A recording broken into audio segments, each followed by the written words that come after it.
My name's Dave DeBow, founder of MoneyPartnerFormula.com, and this show is built for everyday real estate investors who are actively doing deals and looking to scale using other people's money. So if you're an active real estate investor and you want to get featured on this show to talk about your own real estate and capital raising experiences, then just go to daveinterviewsyou.com. Now let's get rolling with this episode, and remember to subscribe for daily interview content. Welcome back, folks. Today, zooming in from beautiful Pennsylvania, we have an interesting real estate entrepreneur. Karl Kulpak is into the whole mobile home park business. That's what he focuses on. That's what he's been doing. That's what has created financial freedom for him. So looking forward to finding out all about mobile home park investing. Karl, welcome to the show. Great to have you. Dave, thanks for having me. I appreciate it. Yeah. So we're doing this mid-April 2025. That's when we're filming this. What does your portfolio currently consist of and look like? So right now I have 94 lots across two mobile home parks in Ohio. Okay, so 94 pads across these two mobile home parks. Yes.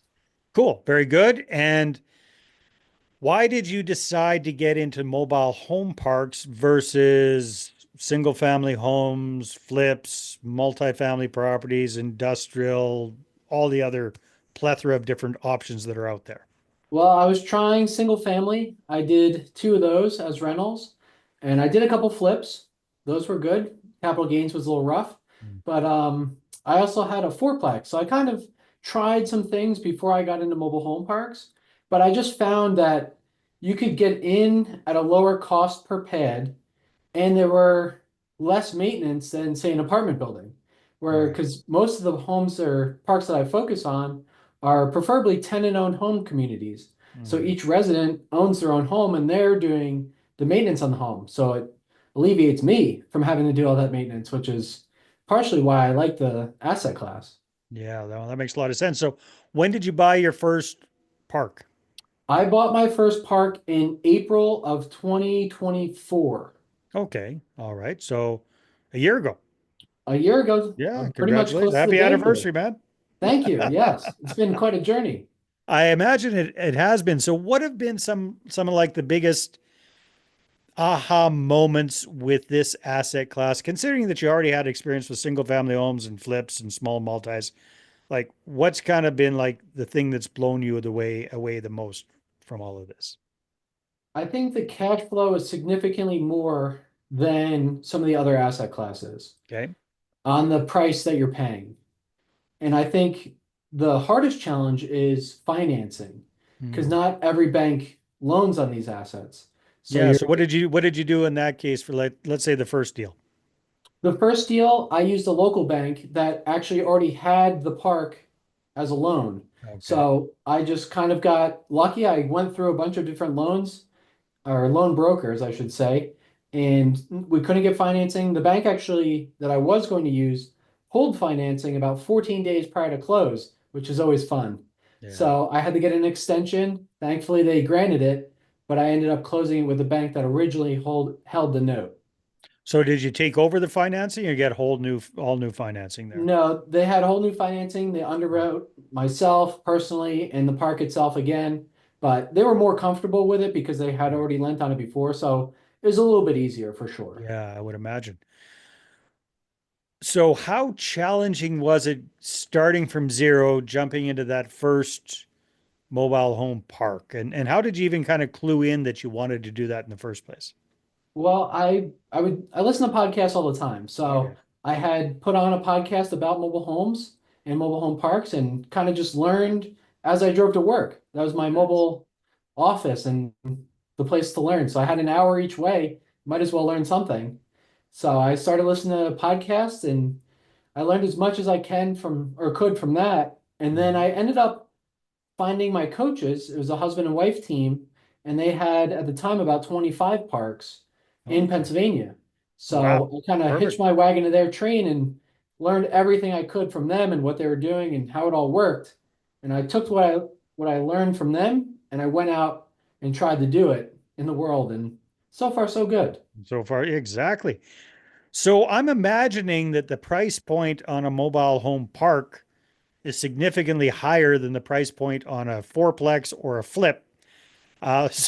So, Depending so on your area. yeah, I guess. Yeah, maybe. So how did that work out for the first one? And how did you come up with the money for the down payment? Did you fly solo or did you bring in partners? On this one, I had a limited partner. So the seller actually carried a small note to help me close because he wanted out and I wanted in. Yeah. So it worked out, which as when I refinance, I'll pay him back and take out a larger loan and take some cash out and find the next park. But I actually bought that park for 525,000. So Wow. it was a 39 space park and 28 were occupied at the time. Interesting. And what's the average lot rental in that park? It is 400 even now. Okay. All At the right. time when I took it over, it was 260. Wow. So it That's was, huge. and that's, we're still under market. So we're creeping up. We're getting our way there. Yeah. Wow. Okay. Well, I can see that being a massive value add. So very, very cool. So smart that you didn't just stop at listening to podcasts to figure out how this whole thing works. You found a coach and you got some really good hands-on training, and they're local to you. That doesn't get much better than that. So what do you do? What do you find works best for finding these kind of deals, Carl?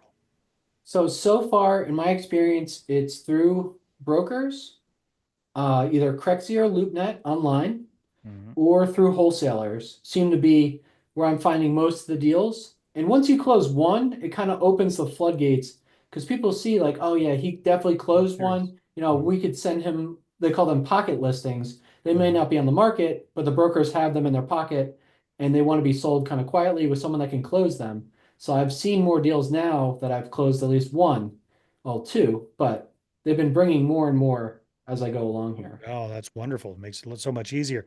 So, Carl, there's lots of advantages to mobile home parks. I mean, probably touched on one of the bigger ones there is just the fact that you're typically not responsible for the structure itself. You own the dirt, you own the land. The person renting the lot from you owns their own home on it. They have to pay maintenance, they have to keep it up, they have to pay their own bills, all that kind of stuff. Um, but it can't all be sunshine and flowers. What are some of the not so great things about mobile home park investing? So the not so great things is trying to infill empty lots, Really? which is more difficult than it sounds. Yeah, why? Why is that? Because there's such a lack of affordable housing in a lot of areas. You'd think that would be about as affordable as it's going to get for people. It does sound affordable until you run into the government side of things, where there's lots of red tape and lots of permitting and lots of rules. So they kind of restrict some of your progress by throwing all these different things at you. So Like I what? had Like what are they pitching at you? So when you tear a home down, let's say you have an abandoned home and it's not habitable, like you can't fix it up, it's Yeah, it's an completely old useless. 1968 whatever, right? Right. So I Single. ripped down about five of those things, Yeah. destroyed them, crushed them up, put them in a dumpster, cleaned the pad, and the park looks much nicer. But then we're like, hey, we'd like to bring in some used homes. Yeah. Well, they the new homes or used newer homes are much wider than the original 1968 home, which was maybe 8 to 10 feet wide. The new homes are easily 14 or more feet wide, And even on that's a the single single one. wide. Yeah, that's a single Right. wide. Wow. So the closeness of the homes becomes an issue. So Uh, they, for safety reasons, which is understandable, but you can't have them so close to each other, but you lose space because each new home is that much larger than the old one. So you end up deleting lots accidentally or incidentally to bringing in newer homes that are nicer. They get closer. So you end up having to spread them out a little bit, and you might lose a lot here or two that you didn't expect to lose. yeah. So how did it kind of reminds me is it's like comparing parking lots, like the Costco parking lot versus the Safeway parking lot, the size of the stalls is so much different, right? So that kind of idea. So you have to have bigger lots for these bigger houses. Yeah, it's a catch 22, right? So the mobile home parks themselves are older. The lots were divvied up thinking about skinnier houses. Now you get rid of some of these crappy old ones that are cluttering up the place and eyesores and uninhabitable, but you can't fit a new home in there. It's too tight of a fit. So how do you kind of jigsaw puzzle that around? Because the neighbors don't want to move. They don't want to be moving their house 3 blocks over. So what do you do? Right. Yeah, the neighbors definitely aren't moving anywhere. So you have to just decide which lot you may sacrifice to put in these new homes.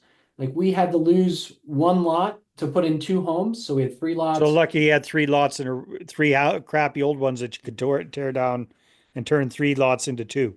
Right. I put Wow. a 14 by 76 foot, 3 bedroom, 2 bathroom, and then we put a slightly smaller 2 bed, 1 bathroom next to it. Okay. But those were great newer homes, 2000 era, vinyl sided shingle roof, much prettier, but Yeah. also much larger. Yeah. Huh, that is really interesting. That would be a pain in the butt. Did you realize that before you started tearing everything down or not? Didn't We quite kind of see it. had an idea, but we Yeah. didn't realize how tight it was going to be on the setbacks and the distance between homes Mhm. that the government wanted. What do they want for distance between homes in that area? I'd have to look at my sheet, so Or it give or depends take. when your park was built, Okay. but they give you a set distance between homes. I want to Yeah. say it's at least 8 to 12 feet, something Yeah. like that. But I understand why. It just Yeah. a little closer than expected. Yeah, exactly. It puts a little crimp on things. And the other challenge is you probably can't find any decent old mobiles that are the skinny ones anymore, right? So you can't replace the old one with the upgraded old one. It's kind of new or nothing, I guess, right? You run into where you can use, they're called park models. They're Oh, okay. smaller, they're a little narrow, but they're Yeah. only 1 bedroom, and most people at least want 2 bedrooms. Yeah. So your demand also goes down if you have smaller, skinnier homes. Most people want at least a marginally larger home to live in, Yeah. which totally understandable. Yeah. No, that's fair enough. Interesting. Interesting. Interesting. All right. So you've got the two parks. So tell me a little bit about the second one. How did that one come to be? The second park I found listed on Crexy, and I had reached out to the broker. I want to say they were asking about 2.25 million for that one. And I offered 2 million even with a seller finance option. So I ended up taking over a seller financing note that was already on the park. And then I brought a private lender in to cover the second note portion for 600,000. So I ended up closing that deal with little money down, but Nice. we're going to be putting a lot into repairs. It does need a little bit. Are there quite a few, are there a number of units that need to be taken down? There's a couple of units that need to be renovated. Oh, okay. So I have four right now that we're renovating. And the ones that you're renovating, are you going to sell them or rent them? We are going to do a rent to own. Okay, So smart. they're going to buy them on terms and pay them off as they go. So maybe $100 to $200 a month towards the home credit. Hmm. And that'll be their home when it's paid off. So it's kind of two separate transactions. You sell them the house, but they're paying their monthly pad fee completely separate. Yes, which is a Oh, great benefit of mobile homes is you can do that. And it's pretty easy to sell on terms because they're really not that yeah. expensive. And it's very affordable for residents to live there, even with the home payment. Yeah, because it is sometimes a little bit challenging for them to get traditional financing on a mobile, right? Because the bank doesn't really see it as a house because they don't own the land. It's a property on top of rented land. Right. Yes, it is tough for them to get financing. And Yeah. sometimes your borrowers may not have the best credit. They have a job, they're working hard, but they had things happen and they just don't have good credit anymore. So it kind of gives them the opportunity to get into a home that they own and just make payments. So it kind of Yeah. works out for both of us. So what are the plans for the next 12 to 18 months, Carl? What do you see things going for you? My goal is to get 260 lots by the end of this year. And you're at 90 right now? 94. 94. Well, that's a doable goal. I mean, you're well on your way. Why such a specific number? I like that number because I backed into about $100 per pad per month. So that's about 26,000 a month in net income. And that would be enough for me to cover all my bills with a large buffer in case cash flow goes up and down. Yeah. But that would give me complete financial independence at that point. Oh, that's beautiful. That's a great goal. Karl, if people want to connect with you, where should they go? They can find me on Instagram at karl.kulpak or via email at karlkulpak@gmail.com. Karl, thanks for being on the show. This has been a lot of fun.